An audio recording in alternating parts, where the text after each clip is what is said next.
Good morning, good afternoon, everyone.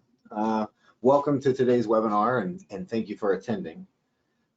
We have a very timely topic today regarding Roth conversions. This is timely for a lot of reasons, including current tax rates and a number of things that have come together that might want to make you and your clients consider some of the advantages that this brings.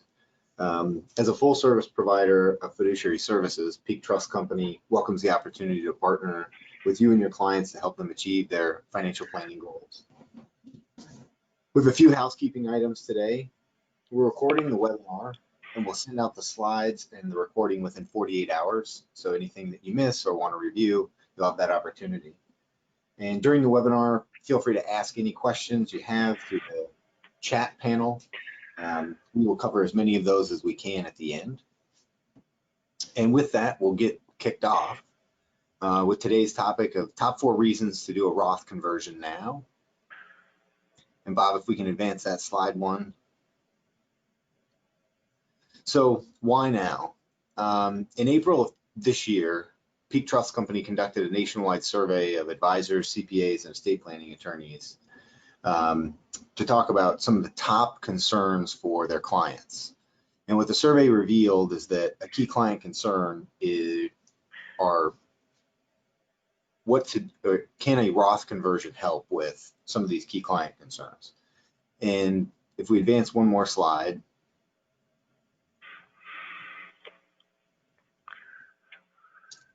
We can see some of the survey results.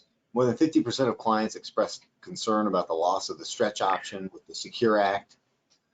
72% of those clients say their top concerns are tax consequences of distributions to themselves or beneficiaries, followed by the protection of their heirs with a blended family situation, creditor protection, those two kind of follow suit, and spendthrift beneficiaries.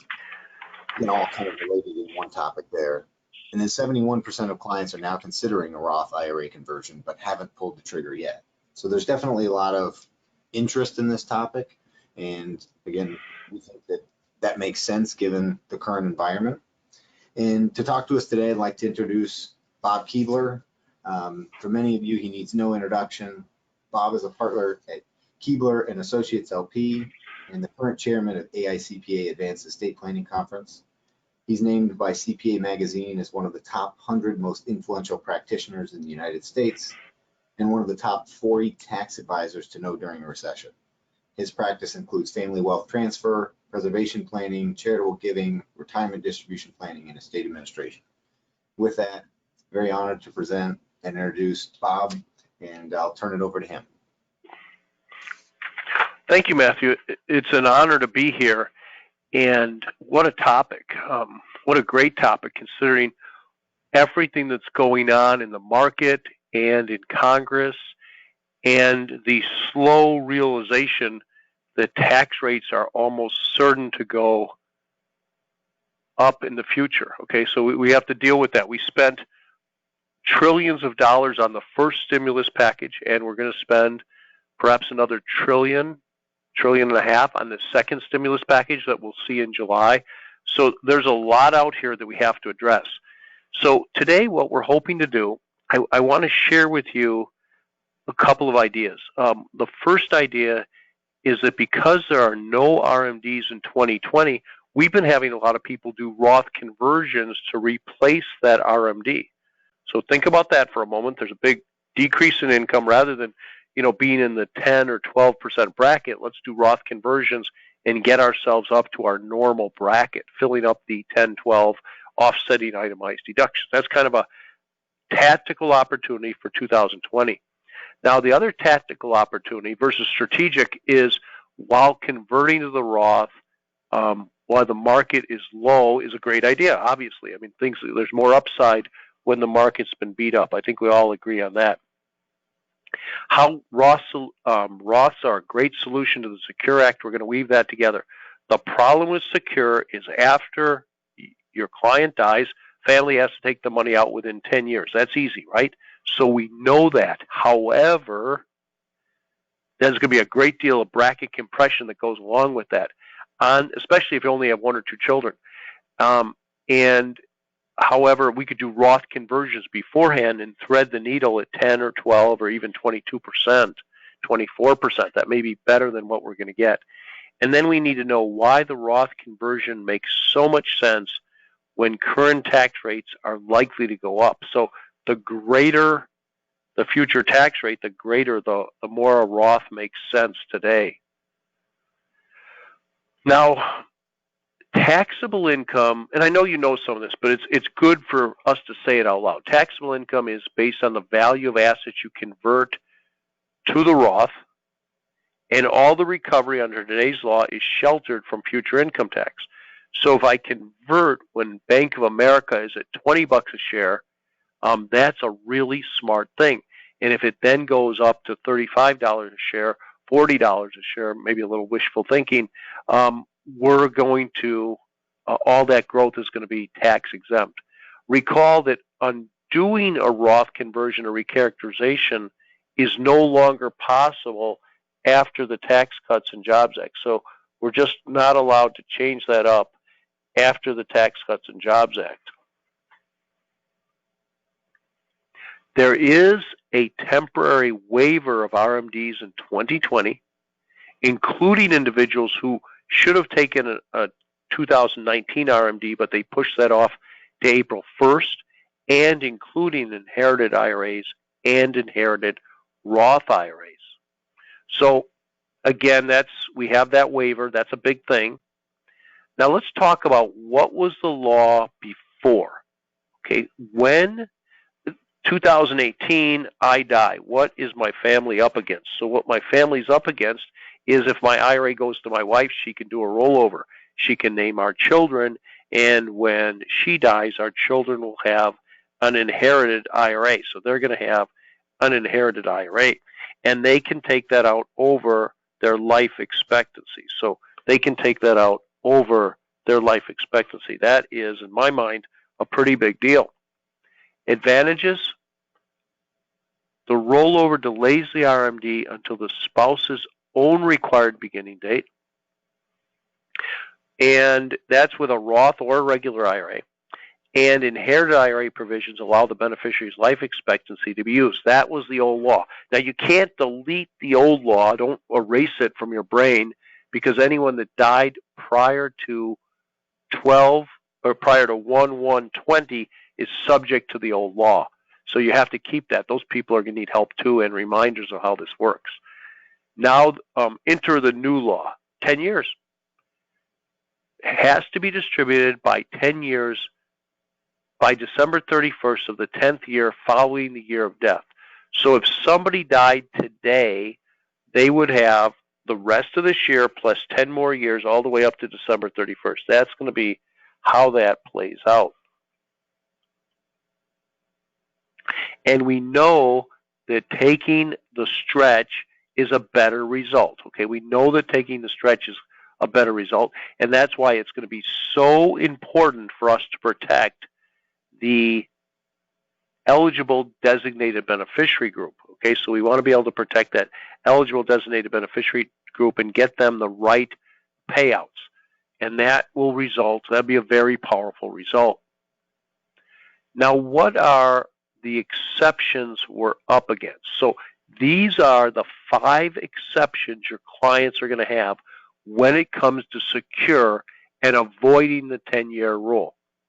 Surviving spouse. Now remember, my wife can take it and she can treat it like her own IRA through a rollover, or she can have an inherited IRA where she's still going to be able to get some deferral. So she would still be able to get some deferral, which is kind of critical. Now the second thing is the employee's children, but when we say children, we mean the employee's own children, not grandchildren, not a nephew or niece, not a friend, the child of a friend, but your own children are going to basically get life expectancy payouts until they reach the age of majority, and then they flip to the 10-year rule. So a baby, if a baby lost a parent, the baby's a year old, that child would take life expectancy distributions until they reach the age of majority, and then they would flip over to 10 years. Now, if you're going to see later, if they're still in school, they can keep on that schedule until they reach what age? Until they reach age 26. Now, disabled individuals and chronically ill individuals are also going to be able to use life expectancy. Of course, there's definitions that attach to that. But that's very important. And that's where, especially for this group, what you would do for them is you would set up a special needs trust, and that special needs trust would basically be designed to qualify as a designated beneficiary trust with an eligible designated beneficiary. At the end of when the music stops, life expectancy payouts. And then an individual not more than 10 years younger. I have this with 3 U.S. citizen sisters who actually live in Israel, but they're still U.S. citizens, and their sister here in the United States, they had quite a bit of money in a plan, just passed away. And of course, we're going to be able to use those 3 sisters' life expectancies because they're all within 10 years of each other. This little chart on page 14 is awfully complicated, but basically it's designed to help you on a going forward basis later. It's designed to help you later because it will help you determine if you have an outright beneficiary, what rule you use. If you have a conduit trust, what year you use, what rule you use. Designated beneficiary trust, what year do we use? And non-designated beneficiary trust, again, what distribution scheme under the statute do we use? Outright beneficiary, a surviving spouse, eligible minor, person less than 10 years younger, chronically ill or disabled, uses life expectancy. Eligible minor child has that little trick with life expectancy while you're in your minority, and once you reach your majority, then you flip over to the 10-year rule. On the conduit side of things, what we're up against there is basically the same as an outright beneficiary, again with the little nuance on the eligible minor. So you're going to have a little bit of a nuance with the eligible minor. Now, what is really important is the designated beneficiary trust, a perfectly drafted designated beneficiary trust. You're going to be able to use a 10-year payout, no doubt about that. Okay, so you're going to be able to use a 10-year payout, but you have to. And then for a disabled or chronically ill, when you look at the statute, way over on the far right-hand side here, you're actually able to use life expectancy. So the beauty of leaving dollars to a trust for a disabled or chronically ill person. So special needs trust, trustee is peak, or trustee is peak and a family member. You're able to use life expectancy. That's a great thing. The statute clearly allows that. Now, you still have to have the trust drafted correctly with no remainder beneficiaries that are going to have a 0 life expectancy. No charity. Aunt Ethel, who's 104 years old, she can't be in there. Okay, non-designated beneficiary. Before the required beginning date, you end up with a 5-year rule. And after the required beginning date, you're going to end up with this ghost rule. Now, we're expecting the ghost rule to be to be regulated out of existence by regulations issued by the service. So this chart should help you on a going forward basis. So 10-year rule of Roth versus traditional. If you had a Roth and you died, your family, if they were smart, they wouldn't take a penny out to the end of until the last day of the last year. We've been calling that the Roth Reprieve in the classes that we've been teaching. The growth remains tax exempt, and traditional IRA distributions are probably going to be tactically withdrawn to help you minimize income tax rates. So traditional distributions are going to be tactically withdrawn to manage income tax rates. The Roth Reprieve, pretty simple idea. You have this 66-year-old client. She's married. She expects to live to 85. Okay, so you have this person. She thinks she's going to live to 85. She can undertake a $100,000 conversion, or in the alternative, she can do nothing. Okay. Now, if she did a 100,000 conversion, 24% bracket, and we just assumed all to avoid confusion. We looked at all future distributions from the IRA at 24%. She pays the conversion tax with using IRA money, and then a growth rate of 6%, 5% after-tax rate of return. You can see over time, keeping that money in that Roth IRA for that long period of time is a very beneficial thing. So that's a very beneficial thing. Now and this is a picture of the IRS building. Okay, now page 19. These are the solutions. If you ask somebody who had really studied Secure, they would tell you the solutions are Roth conversions, multi-generational spray trusts, spousal rollovers, which only kicks the problem down the road, IRAs to CRTs. I just yesterday did a podcast with Jonathan on that, and he was just outstanding. I mean, really insightful on how this works. IRA trusts for state income tax savings, IRA relocation to life insurance. And so there is this theory of taking the money out of my IRA while I'm alive and then jettisoning that money into a life insurance trust. That makes a lot of sense for somebody that's going to suffer a state or a federal estate tax. And then we can look at a combo strategy where we do a hedge. Now, let's come back to the state income tax savings. I want to spend just a moment on this. Here's the idea, and you can talk to Matthew on this offline. I'm sure he'll take your call and walk you through the theory. The theory is you have a California retired physician. She has $4 million in her plan and she's dying. Her children do not live in California, but she wants to leave it to a trust. Her children all live in other states. What if she leaves it to a Nevada trust, and then the Nevada trust sprays that out to the children in the other states? Does that work? Does that compared to using a California trust? We think it does. We think you're able to avoid California tax on that. What if the children were still in California? Could that still work?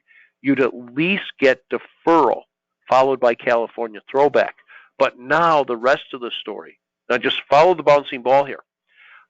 She dies with $1 million that goes into a Nevada trust. Year one. Let's just say we took the money out. How much federal tax would we pay? We'd pay $370,000 of federal tax, 37%.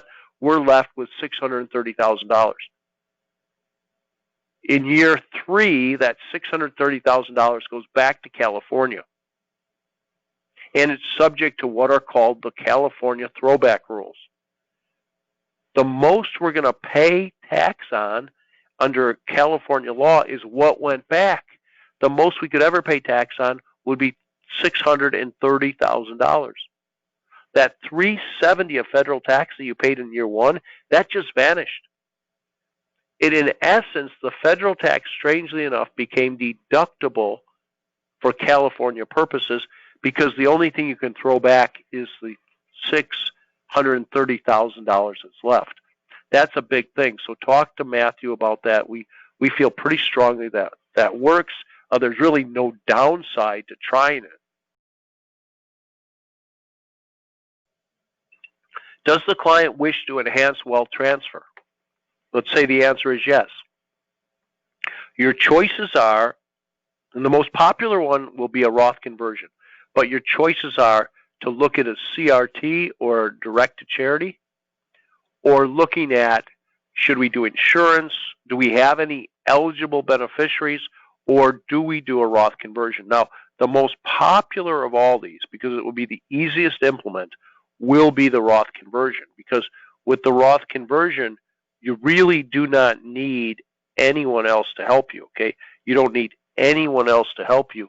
You're going to be able to just do that without an insurance company involved, without a charitable trust involved. It's a pretty simple strategy.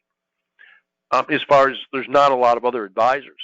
The CRT, you need a trustee, so you have to have Peak involved as a trustee. That's not a bad thing. That's an easy thing, a good thing. But on the other hand, there's more moving parts. So I think you're looking at this, the Roth will be very popular. Again, just a snapshot of your choices. Remember, the spousal rollover is a tactical decision, basically to push the problem out another 5 to 15 years. May be smart, may not be smart. Roth conversions are a little bit longer term. If you had a guy 60 who just retired with a $3 million IRA, you'd be looking at doing very methodical Roth conversions over a long, long period of time. You definitely want to do those conversions while he or she is still, while their spouse is still alive. So you have this lady, she's a lawyer, she's 60, she just retired, $3 million in her plan. You'll be doing conversions while she and her husband are both very much alive to grab those lower brackets. And it's absolutely true. I've helped hundreds of doctors, and the average doctor in this country has 3 assets on their balance sheet, 4 assets.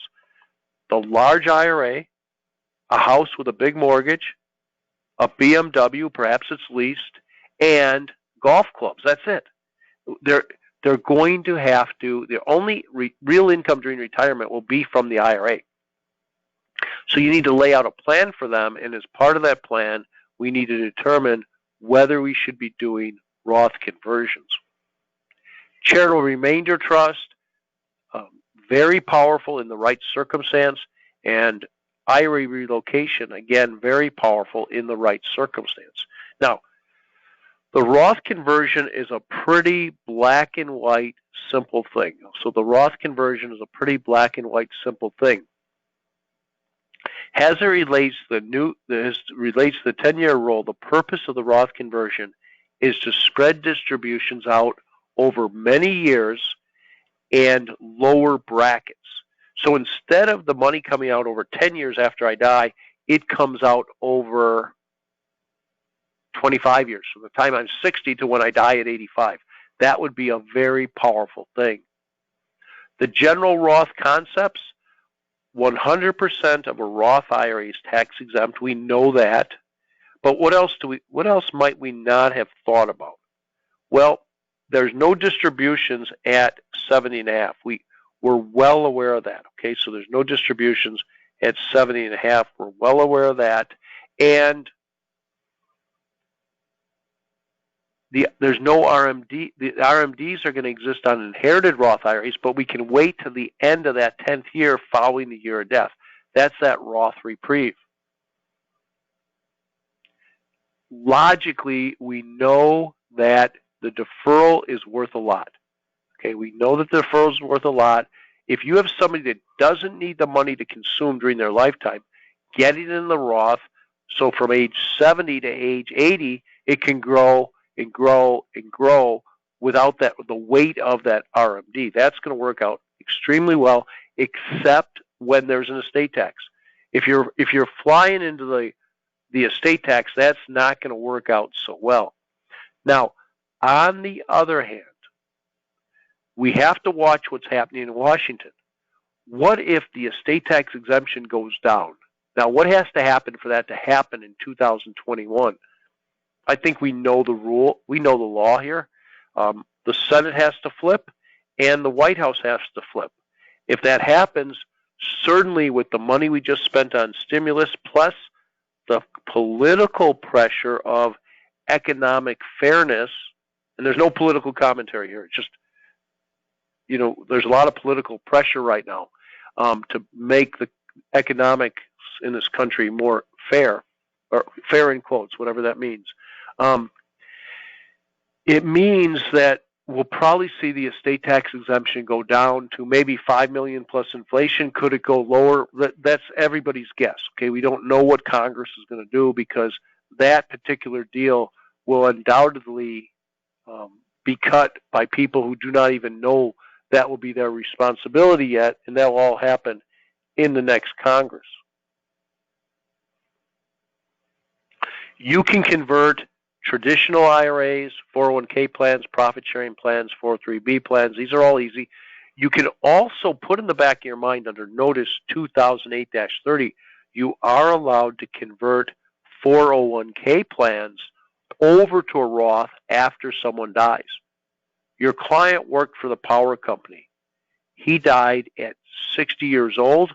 He was still on the job, and his family comes to see you, and they have a $487,000 401k plan, and they ask you whether they can convert that to a Roth. The answer, strangely enough, is yes. So the answer to that is yes, you can convert that over to a Roth. Now, what are micro Roth conversions? So let's talk about what are micro Roth conversions. Converting smaller amounts of a traditional IRA to reach the top income tax bracket to pay a smaller percentage than the inheritor would be taxed at. So let's say that C's married and retired with $50,000 of income, has a traditional IRA of $300,000. He will not need any of that money in the future. Let's say he has a nice, sweet pension. C's IRA beneficiary is his daughter, who's in the 22% bracket. C converts $30,000 of his traditional IRA to the Roth. He's only paying tax at 12%. He will be just under the top of his income tax bracket, thus transferring $30,000 more to his daughter due to paying 10% less on income tax. So if you can convert at 12, but your child will be in 22 in the future, that's a 12% arbitrage. Why wouldn't you go forth and take advantage of that? What are the reasons for converting to a Roth IRA? The first reason is favorable tax attributes. I come to you and I have some type of loss carry forward. I have something going on in my return that allows me a freebie if I do a Roth conversion. I might have a charitable carry forward, an NOL carry forward. I might even have a high basis in my IRA.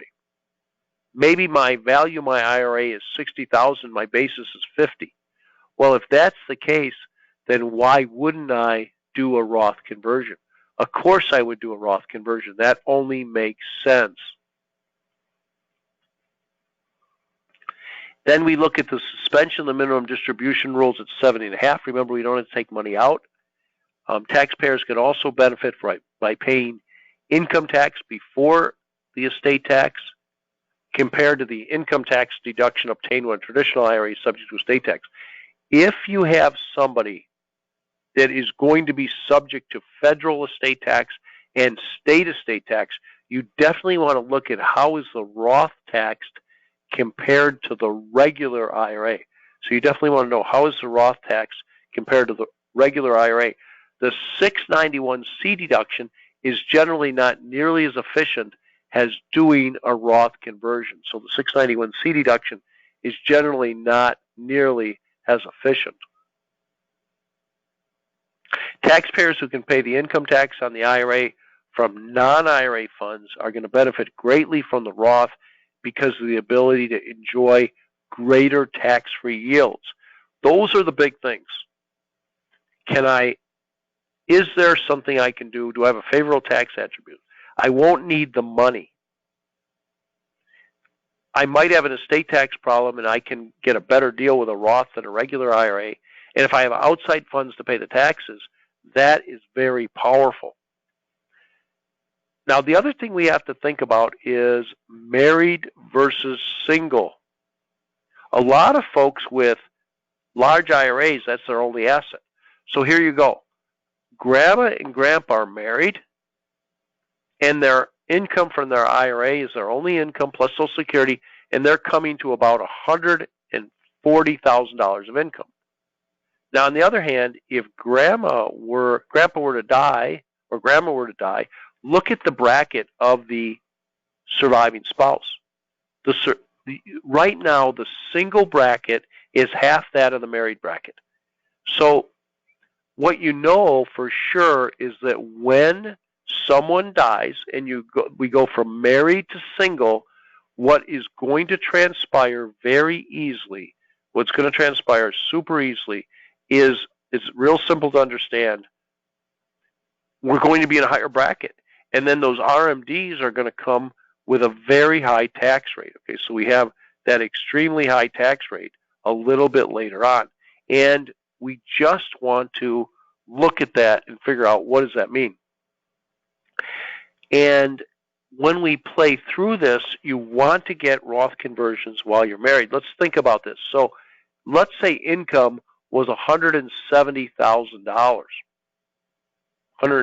And so at $170,000, grandma and grandpa are in the 22% bracket. They're at the top of the 22% bracket. But grandpa dies. Where's grandma? Grandma's now in a 32% bracket. So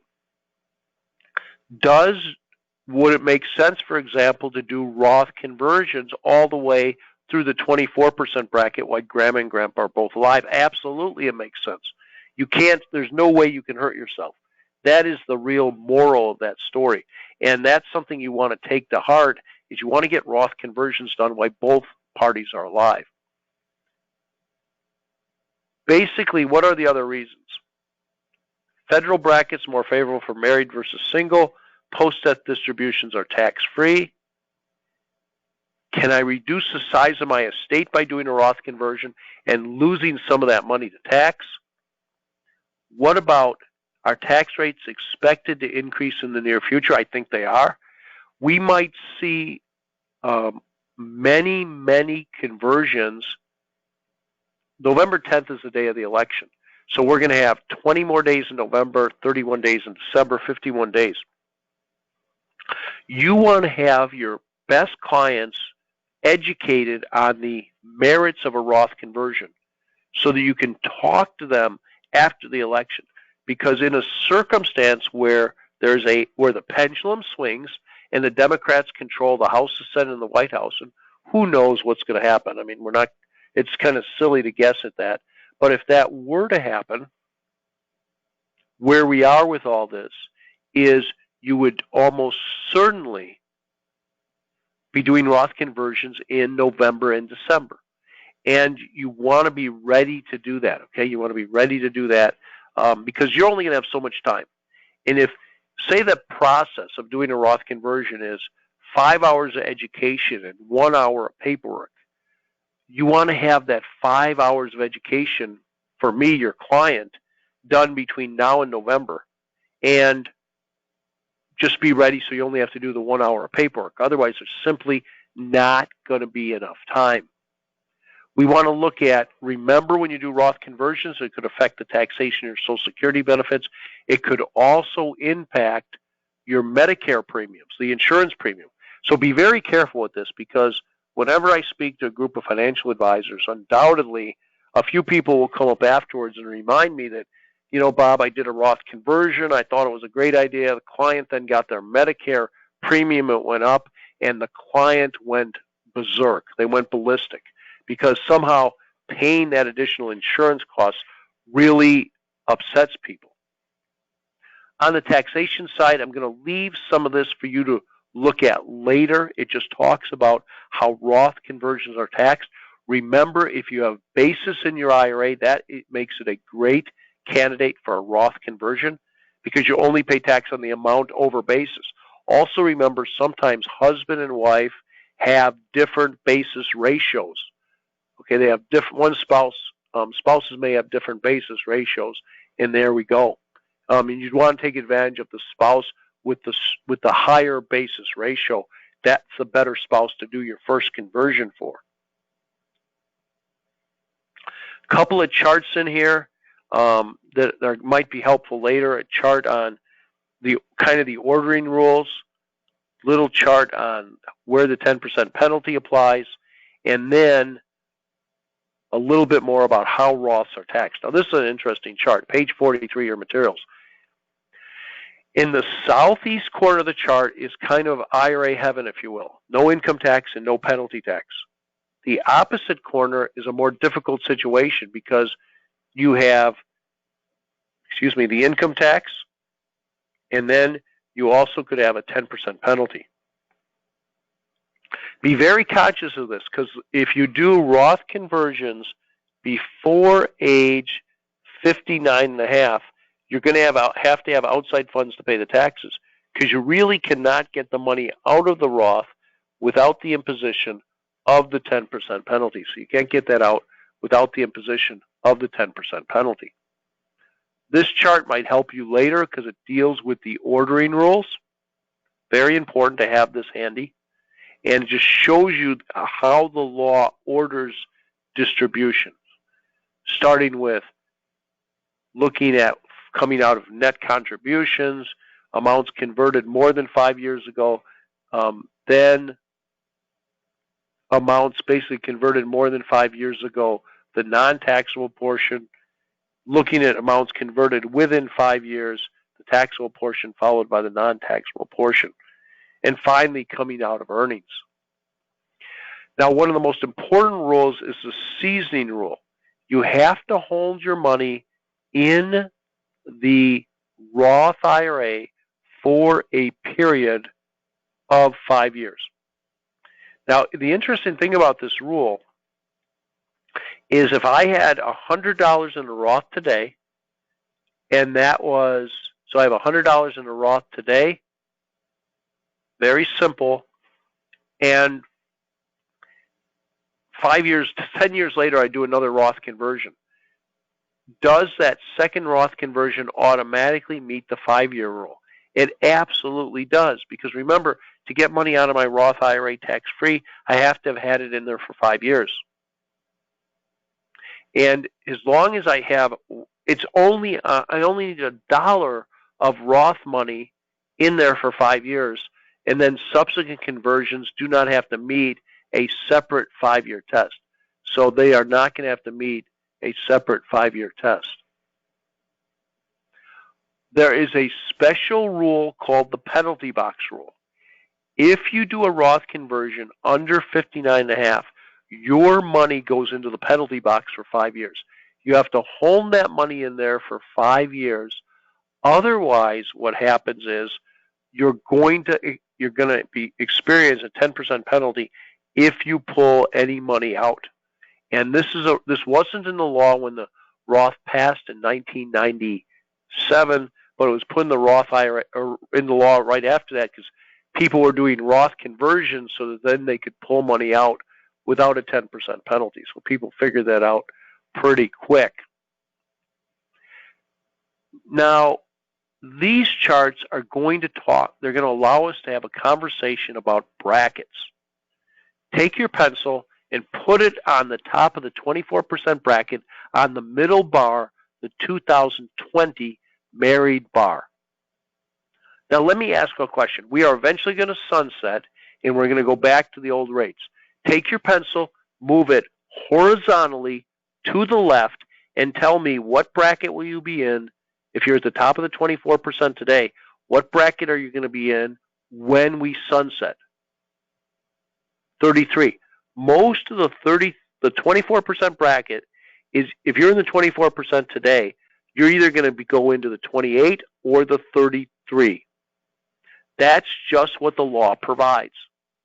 So what we want to do is be very mindful of this and be doing Roth conversions up to the top of the 24% bracket. Remember, this sunset is almost inevitably going to happen. On the flip side, what if one spouse died? So right now, husband and wife are at the top of the 24% bracket, this married couple, and then one of them dies. What rate will the survivor be in?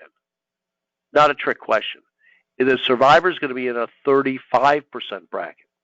So that's what your Roth distributions are going to be taxed at. And this is what you have to look at. You want to look at a Roth conversion through the eyes of the married couple with today's rates, through the eyes of the married couple with the sunset rates, then through the eyes of the surviving spouse, and finally through the eyes of the children. That's how this is going to play out. Okay, so that's exactly how this is going to play out. It's a little bit crazy, okay? It's a little bit crazy when we work through this. but you can see where we end up. So again, write this down, please. Through the eyes of the married couple, today's rates, married couple, sunset rates, surviving spouse, today's rates, surviving spouse, sunset rates, and finally through the eyes of the children. And that's how you're going to determine whenever you can do a Roth conversion today at 24%, if you're flying into a higher bracket in the future, you want to embrace that conversion. Now, let's go a step further, please. What if grandma and grandpa what if grandma and grandpa live in Florida and the children live back in Minneapolis? 9.85% rate. So if that's where we are, we want to be very sensitive to that, because if grandma and grandpa convert when they're in Florida, we know we're pulling 9.85% right out of that rate. So we're pulling 9.85% right out of that rate. That could be a very good thing, a very powerful thing. Mathematics of Roth conversions. In its simplest term, a traditional IRA is going to produce the same after-tax result as a Roth, provided that the growth rates are the same and the rate in the conversion year is the same as the rate in the withdrawal year, and you continue to take the same amount of RMDs out of the Roth and the regular IRA when you compare these. So that's kind of a big thing. So again, and we learned this when we were in grade school, this principle A times B times C equals D, and then if you change the order of multiplication, you get the same result. A traditional IRA, if that grows 300%, you have $3 million, and you lose 40% to tax, you're left with $1.8 million. If you had a Roth and you lost the tax money up front, so if you lose the tax money up front, then where you're going to be is $600,000 will be left. Okay, so $600,000 will be left, and you're going to see that grow threefold. And again, now you have $1.8 million again, same place. Now we have to do something to cause a differential between those two. Interestingly enough, buying life insurance gets you to the same place. Okay, so buying life insurance is also going to get you to the same place. So we have tactical considerations, thinking about, do I have unused charitable carryovers or a loss I could possibly use to shelter some of this? Maybe I have some AMT credits I can use to shelter some of this. That's a question, especially if somebody's dying. You want to find out from their accountant, is there anything in their return on a carry forward or in this year's return that will allow us to do a less expensive Roth conversion? So for my lawyer friends on the call, if a client comes in and they have that really tough conversation, we've all had it, where they tell you they're going to be dead in 6 or 9 months. I mean, it's always a bad day when somebody shares that with you. So, but then and they say, what do I need to do in the meantime? One of the things on your checklist should be talking to their CPA and their financial planner about, what do you think about a Roth conversion? Since Secure passed, I've been telling every lawyer group I've spoken to that you really need to put as part of your protocol to send everyone back to talk to their lawyer and CPA about a Roth conversion, or to do it yourself, because you want to wash your hands of it. If you're not going to do it yourself, you want to wash your hands of it, because with the 10-year payout, Roth conversions are much more important than they were before. And I think with so many people doing their own income tax returns and having their money managed just in index funds by not real sophisticated advisors, and what I mean by that is like the person on the hotline for XYZ mutual fund. You're not going to get the same advice from them as you would a CFP that was your advisor. Now, critical decision factors, tax rate differential, year of conversion versus the withdrawal year, use of outside funds to pay the income tax liability. If I can get a rate arbitrage, a conversion may make sense. If I have outside money to pay the taxes, a conversion may make sense. If I do not need the money for living expenses, again, a conversion is going to make sense because I won't have to take out RMDs. What about my time horizon? A 50-year-old looking at a Roth conversion is going to get a lot more out of it than his 85-year-old dad. The key reasons: deferral beyond the required beginning date, using outside funds to pay the conversion taxes, having a rate arbitrage, and then a 10-year post-mortem tax-free growth. We're going to call that the Roth Coast, okay? We're going to call that the Roth Coast. Those are the reasons for looking at a Roth conversion. Now, you want to avoid big jumps in brackets, okay? This is going to be a critical part of our planning, is avoiding these big jumps in brackets. Timing all this is critical. If somebody wants to do a $500,000 conversion in 2021, you might say, I want you to convert $125,000 a quarter. Let's break it up over 4 quarters rather than jumping into the deep end of the pool on day one, because if the market gets sacked, we better make sure we have the money to pay our taxes, because there is no more Roth recharacterization. I come to you and I say, I want to do a $500,000 conversion. And can you run some numbers on that? And what you should say to me, I'll run those numbers, but you're asking the wrong question. At that point in time, I'm a little frustrated. I say, okay, professor, what is the right question? And you say, the right question is, I'd like to do a series of conversions adding up to 500,000. And I just shrug my shoulders, roll my eyes, and think, what are you talking about? And you say, Bob, the conversion from the middle of the 22% bracket to the top of the 22% bracket is one decision. The decision from the bottom of the 24 to the top of the 24 is yet another decision. The conversion from bottom of 32 to top of 32 is a third decision, fourth decision, fifth decision, so on and so forth. Every one of those decisions is a different decision. And if you put all those into the same calculator, you're going to end up with a false negative. It's going to tell you not to convert anything, where what it should tell you is to convert at 22 and 24. So it's going to tell you to convert at 22 and 24. The mathematics of Roth conversions, what we're looking at here is these are the sunset rates compared to the current rates, okay? The moral of the story is, for a married couple, the 24% bracket basically becomes a higher bracket. Same thing with 22. So we have to recognize we need to compare where are we going with tax rates, not where we are, but where are we going. Remember Wayne Gretzky, well, why do you play so well? And he said, I skate where the puck is going. And I think that applies in a lot of the things we do in the income tax world. Now, tactical considerations, again, we went through this, but there are tactical things that allow you to do a very nice Roth conversion. Now, sometimes we talk about doing a conversion by the surviving spouse. John dies, then his wife does a conversion. How does that make sense?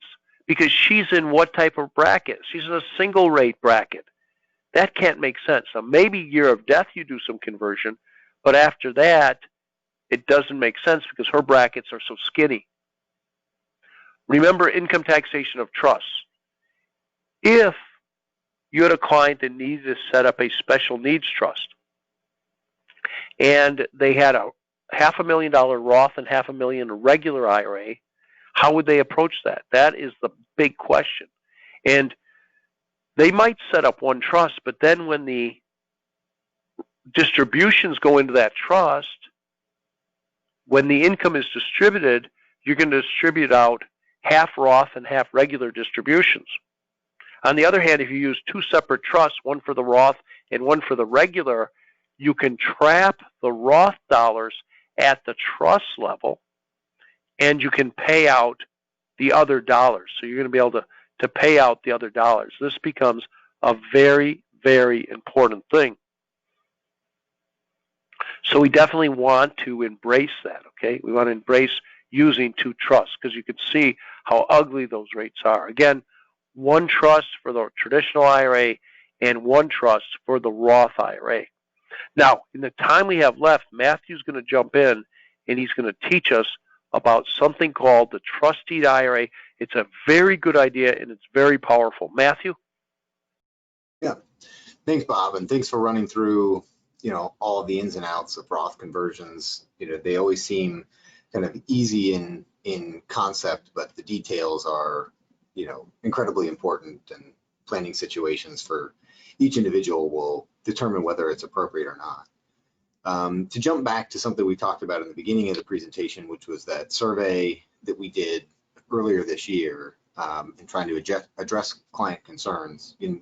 From what that survey told us, some of the top concerns for clients are the tax consequences of distributions, particularly from IRAs themselves or beneficiary, protecting their family in blended situations, creditor protections, and spendthrift beneficiary protection. And, all of these are reasons that we wanted to talk about the Roth conversion today and the ins and outs, but also to bring up another subject, which is the trustee IRA. And this is a concept that's been around for a while, but is something that kind of flies under the radar for many practitioners and clients. Trustee IRA is not really dissimilar from an IRA as far as tax consequences, but the structure is very different. Our traditional IRA is controlled by a custodian, trustee IRA is controlled by a trustee, and with that change in structure, you get some additional benefits. A traditional IRA and trustee IRA adhere to the same tax rules, so nothing that Bob discussed today changes as far as tax consequences, ability to deduct contributions, or when withdrawal penalties occur or don't occur. And while these structural differences might seem nuanced and maybe unimportant, they can make a huge difference in the protection of those IRA assets, particularly like we have listed here: creditor protection, spendthrift beneficiary protection. And while the concept of having a trust as an IRA beneficiary is not new, the trustee IRA just combines these two concepts, the IRA and the trust, into one document. You don't have to go and create a whole separate document and worry about all the issues that come with making sure that it is a qualified beneficiary for an IRA, and again, can address many of the concerns that clients seem to have expressed in our survey. For more information, Bob and his team are very familiar with trustee IRAs. Our team is also happy to help. We've got some information on our website, and again, would be happy to chat through email or phone call about the benefits of those. And with that, I'd like to leave the last little bit for questions. We've got quite a few that came through in the chat, and I'll try and group some together. We got quite a lot of responses, which is great. So Bob, one of the first questions is, what if a person does a Roth Reprieve, leaving money in the Roth, but dies before taking any out? What happens, and is the money left included in estate tax? If they do if I die, my children leave it in there for 10 years.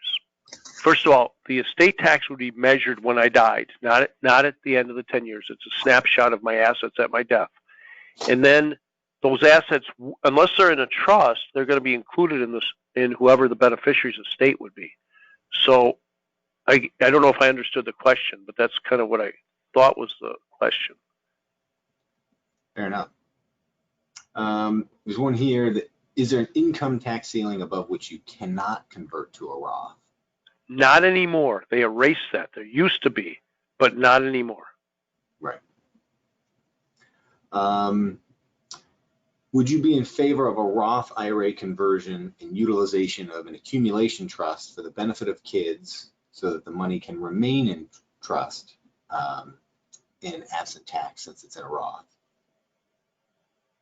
If it's in a Roth, yeah. So I would still use a trust because you're going to pick up the asset protection. I mean, that's the beauty of this is the trust gives you asset protection. Even if it does nothing else, you're getting asset protection.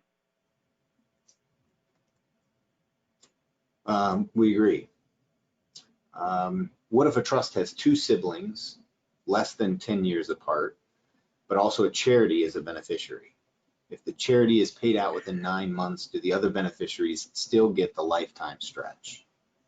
Well, remember, the other beneficiaries would have to be eligible designated beneficiaries, but the short answer is yes, you should be able to accomplish that. Right. Can a minor stepchild be an eligible designated beneficiary? Minor stepchild. If a child's adopted, yes. If they're not adopted, no. Right.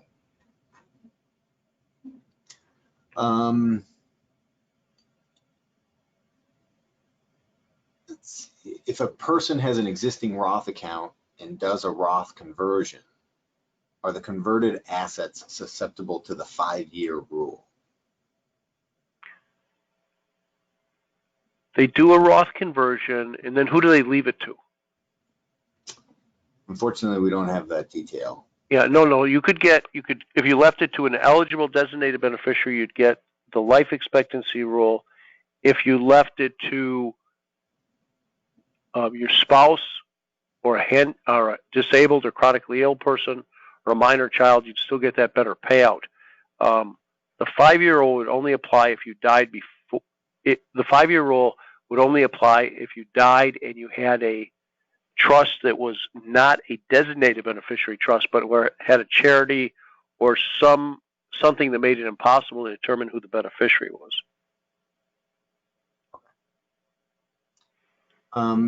One comment also said that with the 100% of AGI limit on charitable contributions for 2020 this year, that can also help with the tax bite for Roth conversions. Absolutely. I don't think anybody can argue with that. That's a good observation. That's true. There's a question about a 9.8% tax that you referenced in the example of Florida grandparents and descendants in Minneapolis. Right. Looking for some clarity on that.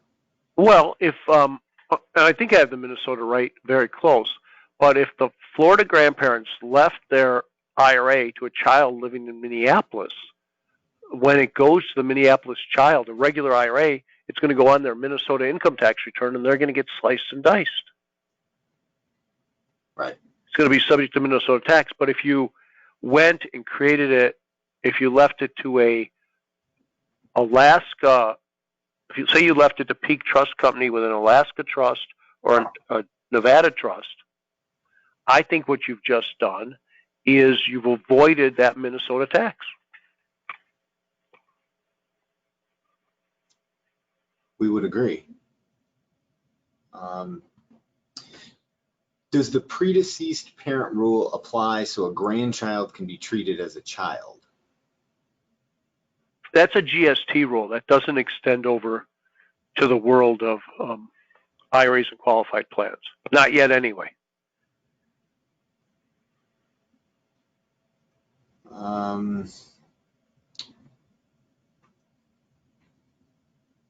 Let's see. I'm trying to, bunch some similar questions here.